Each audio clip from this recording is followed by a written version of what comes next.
कि मैं माननीय मंत्री जी से और सत्ता पक्ष से विनती करूं कि हुजूर इसे वापस ले लीजिए, क्योंकि घनश्याम जी बेहतर बताएंगे मुझसे।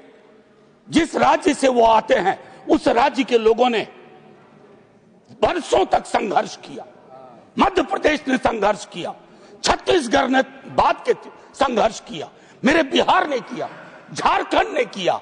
किस लिए? हर हाथ को काम, हर काम का वाजिब दाम, ये इसकी मूल भावना थी।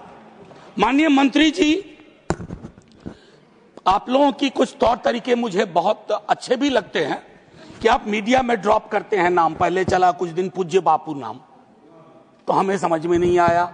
गांधी तो यूं ही भी पूज्य हैं, काहे कोई एडिशनल पूज्य लगा रहे हैं?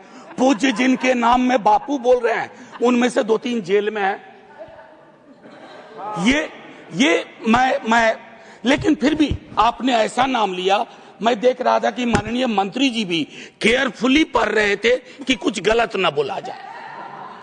कारण है कि मैंने तुकबंदी देखी है, लेकिन अंग्रेजी और हिंदी को मिला करके जब आप तुक बिठाते हैं तो बेहतर से बेहतर तुक बेतुका दिखता है, ये बेतुका दिखता है।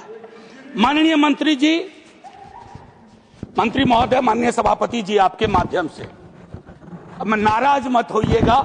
मैंने देखा कि दिल्ली अलग अलग लोगों पे अलग असर करती है। ये जब तक मध्य प्रदेश में थे कितना हंसते थे, खुश रहा करते थे।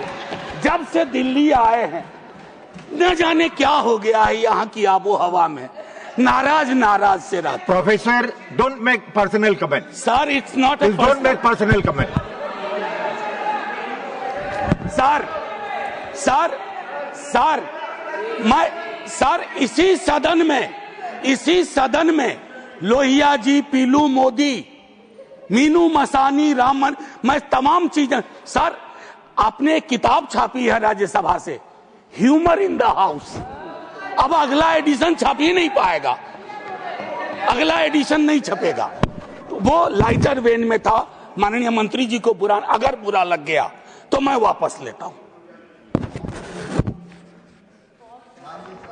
सर, मेरा वक्त पॉज कर दीजिए। ठीक है, थैंक यू सर। इसी तरह का डेमोक्रेटिक जज्बा हर में चाहिए, पूरे मंत्रिमंडल में चाहिए, ऊपर से नीचे चाहिए। सर, मैं एक बात कहना चाहता हूं मूल बिंदु पर आने से पूर्व। मैं इस संघर्ष का भी हिस्सा रहा हूं, मनरेगा के संघर्ष का। सर, मैं राजनीति में तब नहीं था, विश्वविद्यालय का शिक्षक, सोशल पॉलिसी का पेपर पढ़ाता था। जब मैंने देखा कि हमारी पूरी संसद ने वाइडर कंसल्टेशन और यूनानिमस सहमति से मनरेगा जैसा एक कानून लाया ना, तो अपनी संसद पे गर्व हुआ, अपनी संसद पे भरोसा हुआ।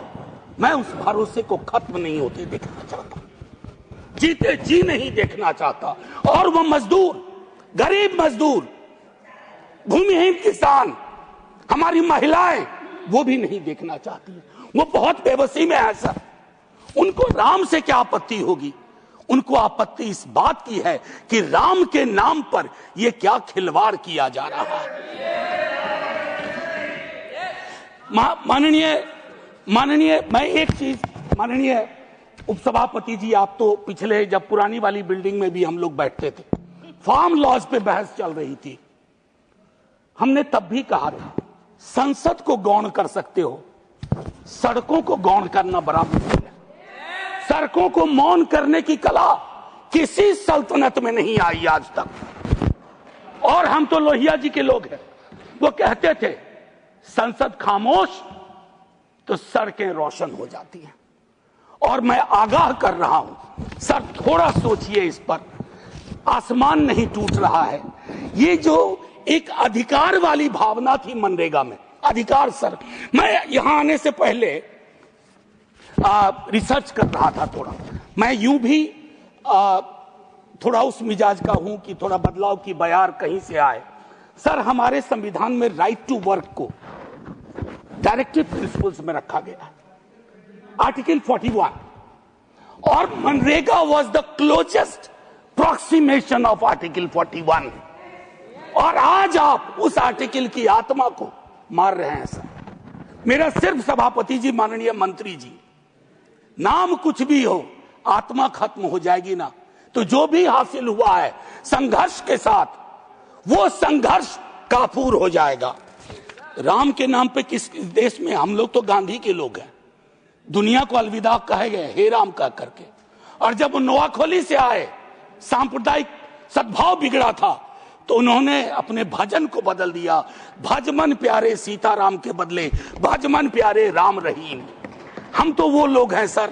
खैर, आपसे तो इन विषयों पर शिकायत करने का कोई मतलब ही नहीं है सर। कहां हम मनरेगा में व्यापक तब्दीली की मांग कर रहे थे, हर सदन में 2 जीरो आवर आता था कि मैंडेज बढ़ाइए, वेज बढ़ाइए।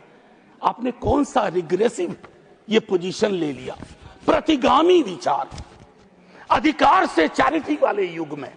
राजा महाराजाओं का जमाना नहीं है। 3 इलेक्शन 4 इलेक्शन बहुत लोग जीतते हैं, लेकिन राजा थोड़े ही बन जाएंगे। लोकतंत्र की बुनियाद है, और लोकतंत्र की बुनियाद में यह तय करना होगा कि अधिकार की जुबान का क्षरण ना हो। आप चाहते तो इसको कंसल्टेशन में ला सकते थे। This is one of those pieces of legislation which has completely ignored the consultation door or corridor. So this does not speak well about our democratic practice, our parliamentary procedure, our rich history. It only smacks of a kind of arrogance which comes from a sense of following majoritarian politics. And that's antithetical to the idea of India. I'm requesting you, sir, once again, demand, मैं पहले भी कह चुका हूं कि आपने इसको demand driven से कमांड ड्रिवन में तब्दील कर दिया। It is no more demand driven, it is command driven. Sir, just 1 minute wind up कीजिए, आपका समय बहुत कम रखा है। सर प्लीज, सर नहीं sir, I beg your pardon, I need 2 minutes extra because I have to make some important point. Sir, जो मैंने कहा था पूरे साल की रोजगार की गारंटी देता था, हम उसमें तब्दीली की मांग कर रहे थे। अब आपने क्या किया है ना, 60 दिनों के ब्लैकआउट अवधि। मुझे लगता है मैंने पिछली बिल में भी एक बात कही थी, Who is advising you? Are there invisible hands, invisible people who are visible to you? Not to the all ordinary Indians, कि हमें ब्लैकआउट अवधि देंगे कृषि। सर, ये एक तरह की थोड़ी फ्यूडल सोच भी हुआ करती थी। इसी सदन में एक आध लोगों को मैंने बोलते सुना है जो कहते थे कि मनरेगा के कारण मजदूर मिलना बंद हो गए। ये बुरी बात हो गई क्या सर? बार्गेनिंग पावर बढ़ा, बार्गेनिंग पावर बढ़ा दलितों का, भूमिहीन मजदूरों का, और वो अगर पसंद नहीं आ रहा है सर, मनरेगा में केंद्र सरकार का आवंटन असीमित था।